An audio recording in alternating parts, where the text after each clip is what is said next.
Alright, continuing to read from Dallas Pimiento, Book 1, Bronco. Out for blood? In the spirited chicken's defense, the state legislature held hearings on the possibility of delaying wholesale slaughter until a replacement could be found. All that spring as Pimiento and I waited in dread for the brutal heat to arrive, we grew sicker and sicker of hearing nothing but news of these ongoing hearings. With nothing better to do, Pimiento began an obscure program of self-improvement. I, who should have had plenty to occupy me, indulged myself by constructing a chicken mask. On the last day before summer began,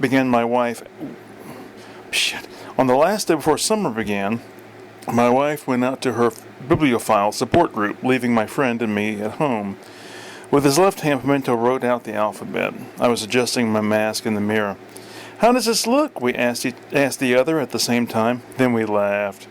I took the sheet of paper from Pimiento. "You've just about got it," I said. "Now try writing some spontaneous poetry with it."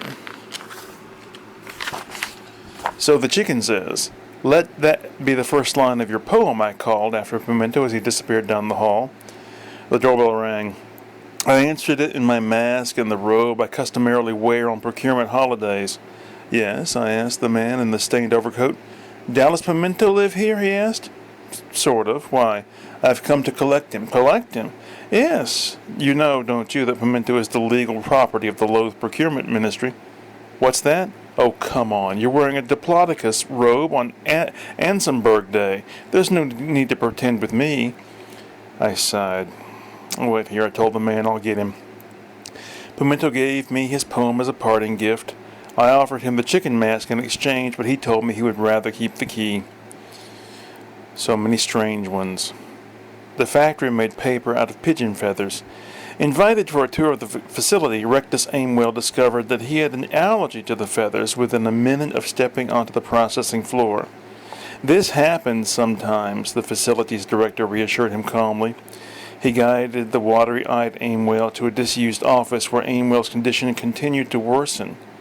"Now," said the director after he had locked the door, "Dr. Tennis, why don't you tell me how to gain access to the hidden world?" "What?" Aimwell asked. He was doubled over with stomach cramps. His nose was running copiously. The director removed the chicken mask from his face. "We know who you are," he said. "You're not a chicken at all," Aimwell choked. "Tell me, Dr. Tennis. My name is Aimwell. Rectus." Aimwell fell off his chair onto the floor, writhing and gagging. "We have the antidote, Dr. Tennis. Tell me the secret and we'll administer it." Aimwell vaguely felt others in the room now, but he was too busy trying merely to breathe to note them clearly. "He's not going to die, is he?" one of the others asked. "Don't worry," the director insisted. "We've calculated the feather particulars precisely." "I don't know." Another in the room was dubious. This last speaker approached the stricken man. "He's turning blue." "Give him the antidote," the former speaker shouted. "There isn't one. I just told him that to get the secret. Jam a spoon in his mouth." "What spoon?" Aimwell, or Dr. Tennis, as he now reverted to calling himself, was giving his assailants the secret they so craved without their even being aware of it. Inside his mind, he summoned forth from a quiet reading room a friend to come to his aid. In exiting the room, this friend made use of the door. Talk about resting. Realistic war games, coupled with a steady diet of honey buns and fake baby carrots, were molding the agrophiles into tense but mobile creatures capable of direct action upon whatever field the council chose to engage them. As Betty Friedslave, a custodian working in the building where the council was holding its meetings while the old council hall was being repaired, put it in a letter to her mother, "Apparently, these so-called agrophiles are tough little boogers. They're going to be the salvation of the whole metropolitan area." Many were those in that so-called metropolitan area that shared such sentiments, but as is usually the case with the mutual hopes of more than 2 or 3 people, the future would never meet the expectations of the past. For one thing, there was young Hickey, one of the creatures being so carefully cultivated and funded. As the ultimate goal of his training was revealed to him, Hickey found it, and what he understood of the motivations behind it, unattractive as a way of life. He was not alone. Enough of the expensively created and maintained creatures proved to be reluctant, if not outright recalcitrant, to render the whole of them ineffectual for the uses that every line of their composition declared them to be fit for. Hickey remained the most public symbol of this subset of the new crop, however. He was never to be one of the leaders of any of the factions among the now named Légumes Terribles, but often one of his widely reported comments would so exactly match everyone's perceptions of the situation that it was assumed that he spoke for all of his kind. "That Hickey thinks he's the big man, don't he?" muttered Alvin to one of his companions and drank down at the empty pool. "He makes me sick," agreed another. It was never known precisely how many individuals were in the group. Enough affirmative grunts and random commentary issued from them, however, for Alvin to find it necessary to bellow out, "Shut up!" before making his fateful suggestion. "If we all feel that way, then why don't we do something about it?" he said. It was then, when the polar bears had moved into the waste to the west of the city in their annual hunt for ice, that the drunken ones went together to where Hickey was. They found him conducting an impromptu class in cloud watching. They removed him from his informal classroom and uprooted him. "Come to me. And that is where the mechanical trees come from," I ended my story. "And where do you come from?" asked one of the little finger puppets to whom I had been telling such wildly improbable tales. "Oh, I come from Ireland," I said wistfully. "Come on," my interlocutress's neighbor brayed. Irritated, I seized his head between my teeth and jerked him off my finger. His cries of terror, "I don't want to go back into the void," and the like, were abruptly halted as my naked finger underneath was exposed. The remaining puppets, at first horrified and maybe a little outraged at their colleagues' treatment, were soon transfixed by a new spectacle, the fleshy finger in their midst. "Is it alive?" one of the obstreperous thumbs asked. "Of course I'm alive," the finger snapped. A collective gasp issued from the nonette. "Are you cold? Are you in pain? How can you see? What's your name?" Every remaining puppet seemed to have a question for Fleshy, as they soon took to calling him, though he insisted his name was Maurice. I have only reprinted 4 of these questions here, however, because they make a nice rhythmic pattern in the middle of my story, and an incomplete rhyme. Such stories as these are sometimes denigrated by my critics as being too short or boring, or without even a modicum of intelligibility, as one notorious review claimed.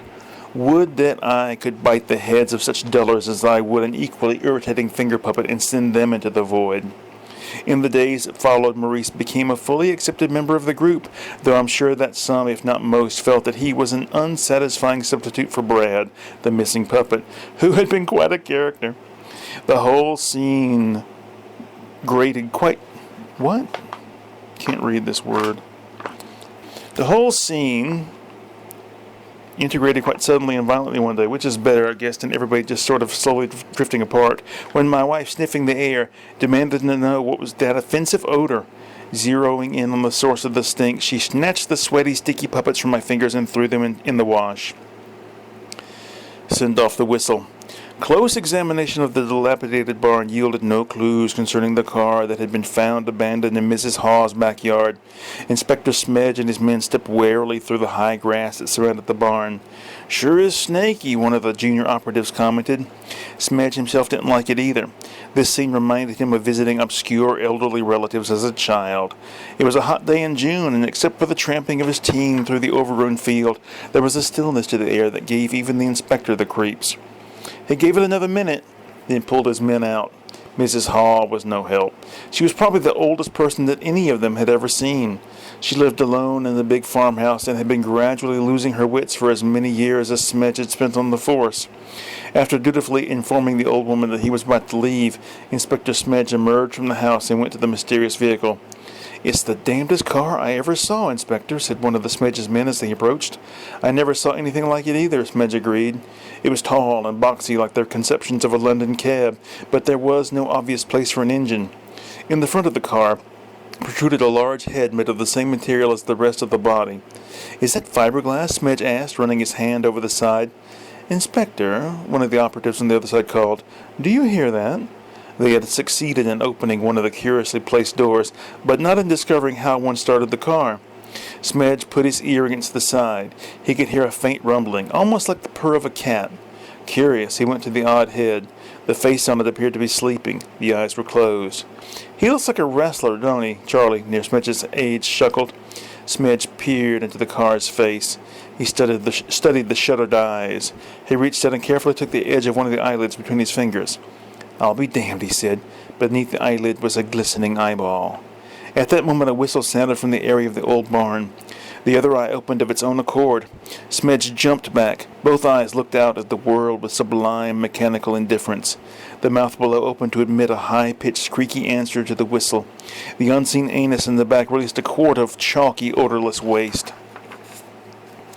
Fond of singing. I told Speak that I was fond of singing, but he seemed not to hear me. "What did you do today?" he asked. I disguised my discontent at his dismissal of my discord. "I alphabetized my LPs," I answered blithely. It would only make it worse if I showed how hurt I was. I didn't want sympathy, I wanted real appreciation, damn it. "Why did you do that?" Speak followed up with. "To make it easier to find stuff," I exploded, and choking back a sob, rushed up the steps of the old castle to the armory. The old man I had met there earlier had not returned. I was glad to be alone with the empty suits of armor and the heavily framed portrait of Lord Helmheitz, the titular master of Solfeggio Castle, though his bank might dispute that. Later in the week, I confessed to Dallas Pimiento that I was working on an album. "What, of your amazing guitar solo, and I do mean solo improvisation skills?" he asked while idly flipping through the pages of the October 1984 issue of GQ. "No, of my singing and songwriting," I answered, gingerly balancing my cup of hot herbal tea as I sat down. He looked at me curiously, as if he thought I had burned myself with the tea and wondering why I wasn't screaming in pain. "Your singing and songwriting." He said it with almost no emotional content, but I knew what dark feelings his words contained. "I can sing, you know." I put down my tea. It was too hot to drink now. "Sing something for me," Pimiento urged. He put aside the magazine and sat erect, hands folded in his lap non-threateningly. "Okay." I looked down, trying to think of something to sing. "A cappella, you mean?" "Yes." "Okay. It will be so much easier to sing with my guitar and accompaniment." I began. "Oh, I wept for the day. I filled my eyes with silly tears." Pimiento held up his hand. "How can I put this?" he asked himself. "A considerable fortune." While Dallas Pimiento waited downstairs at the bar, I went up to the party underway at Richardson's apartment. Ostensibly, the party was to commemorate the filling of Richardson's waterbed, an act that was performed during the party with many of the guests standing around the bed as it was filled. Most of them circulated in and out of the bedroom, while Richardson himself remained by the bed, sipping a drink and watching to see that the hose didn't fall out. When I entered the apartment, I made a conscious decision to stay away from the bedroom, though good manners dictated that I should at least say hello to the host. I was more interested in Richardson's art collection. Everyone else was busy drinking and socializing while I made my way through the rooms, looking at all that my host's walls had to offer. I had heard that he had bought one of my early paintings. Many women tried to make conversation with me. While it was most satisfying to see women attired in actual dresses, and elegant ones at that, there was little point that I could see in talking to them. Where would it lead? I'm not going to cheat on my wife, and other than sex, what more could result? Finally, as I was exhausting the last of the art that I could find, a woman in glasses approached me. "You seem intent on studying Donald's collection," she said. "Yeah," I answered, as I had all the others. "He has some good pieces." I glanced at her. She had a look of intelligence about her. You could hear it in her voice as well. I decided to open up a little. "Yes, that one of the bipedal goat in the pantry is especially nice." "I must have missed that one," she smiled. Did she think I was joking?" "What do you think of the one over the waterbed?" "I haven't been in there yet," I confessed. Maybe my painting was in the bedroom." "You haven't?" She seemed shocked. "You must see it. It's amazing." She turned to lead me there, but at that moment Richardson emerged, weary but exultant. "It is done!" he cried. Everyone applauded. "Break out the champagne." "Oh, well," my new friend said resignedly. "Maybe some other time." "We can still go look," I protested. "That wouldn't be very polite," she said. "It's champagne time." I stared at her glasses. Were they fake? "Interested in you here." I returned to Dallas Pimiento. He was entertaining a crowd of people with a couple of the more stupid puppets. As they were all having such a good time, I sat at the other end of the bar and waited. Before leaving Richardson's, I had finally stolen into his bedroom and took a look over the newly filled bed. There was no painting of mine hung there. It was a picture of Mickey Mouse as a wheelchair-bound FDR with Minnie beside him in a burqa. If Richardson did own one of my works, it was expertly hidden. I took out a pen from my pocket and stabbed a hole in the bed, a small one on the far side. I left hurriedly, without ever having made contact with the host. Now I watched Pimiento, longing to stab a hole in him. I hated to leave things unresolved, but I had no patience and never did have any. Someone, it may have been Pimiento, I don't know, sneaked into the mechanical sheep's enclosure and inserted a key into the sheep's electrical rectum. I have heard various reports as to what happened then, but none of them seemed convincing to me. I know I'm supposed to be some kind of omniscient narrator, but in truth that only applies inside the boundaries of my universe, which is everything that I know or experience. My own theory is that the mechanical sheep, not actually ever having been intended to be understood as a sheep, but a bronco, was not fully activated until the key was inserted. It had been a rather dull creature, doing little more than eating and responding to a primitive summons. Now, fully activated, it was free to do all that it had been designed to do. One possible proof of this theory is that the sheep was discovered to be missing the next day. Bodrum put out ads and offered a reward, but no one ever found it. When I got home, I found that Pimiento had cleaned out the tender, leaving me only a note. I started work immediately on something new.